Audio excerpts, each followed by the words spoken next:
Assalamualaikum warahmatullahi wabarakatuh. Saya Maulina Sinta Muslim, NIM 18-20-21-0030 sebagai pemateri ketiga, yaitu tentang peraturan pelaksanaan asuransi syariah. Yang pertama, peraturan pemerintah nomor 81 tahun 2008 tentang perubahan ketiga atas peraturan pemerintah nomor 73 tahun 1992 tentang penyelenggaraan usaha perasuransian. Yang kedua, keputusan Menteri Keuangan nomor 422 KMK 06 2003 tentang perizinan perusahaan dan lembaga asuransi serta kesehatan perusahaan asuransi dan reasuransi. Yang ketiga yaitu tentang keputusan Menteri Keuangan nomor 422 KMK 06 2003 tentang pemeriksaan perusahaan perasuransian. Yang keempat, peraturan Menteri Keuangan nomor 11 PMK 10 2011 tentang kesehatan keuangan asuransi dan usaha reasuransi dengan prinsip syariah.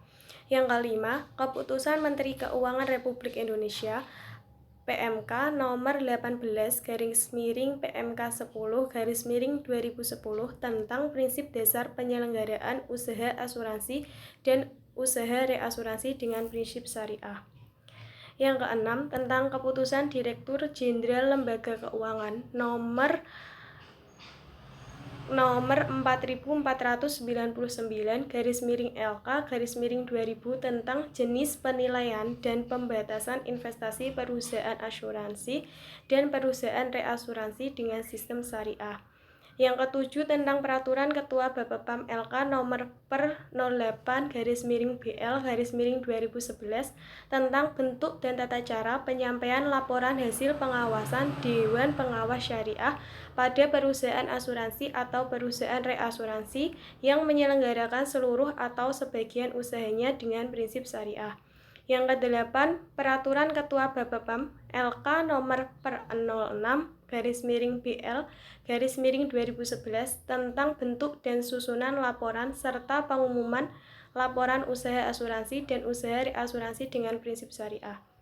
Yang terakhir, peraturan Ketua Bapepam LK nomor per 7-BL/2011 tentang pedoman perhitungan jumlah dana yang diperlukan untuk mengantisipasi risiko kerugian, pengelolaan dana tabaruk, dan perhitungan jumlah dana yang harus disediakan perusahaan untuk mengantisipasi risiko kerugian yang mungkin timbul dalam penyelenggaraan usaha asuransi dan usaha reasuransi dengan prinsip syariah.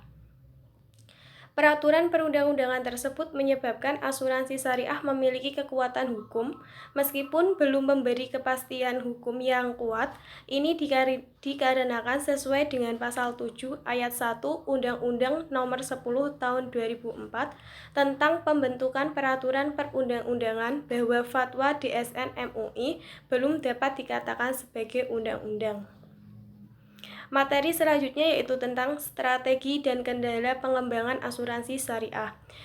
Kendala pengembangan asuransi syariah yaitu yang pertama, rendahnya tingkat perhatian masyarakat terhadap keberadaan asuransi syariah yang relatif baru dibandingkan asuransi konvensional.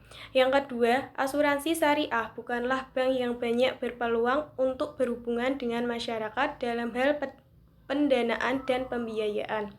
Yang ketiga, asuransi syariah masih dalam proses mencari bentuk, sehingga sangat dibutuhkan langkah sosialisasi dan promosi yang efektif ke tengah-tengah masyarakat.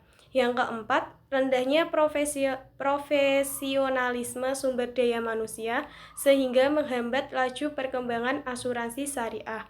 Yang kelima, kurangnya sosialisasi kepada masyarakat.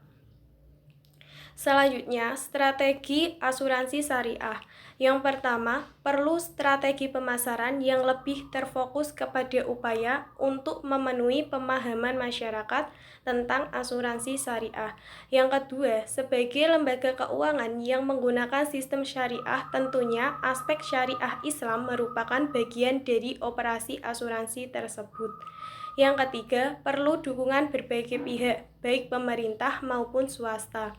Yang keempat, meningkatkan kualitas pelayanan. Yang kelima, meningkatkan kualitas sumber daya manusia, asuransi syariah.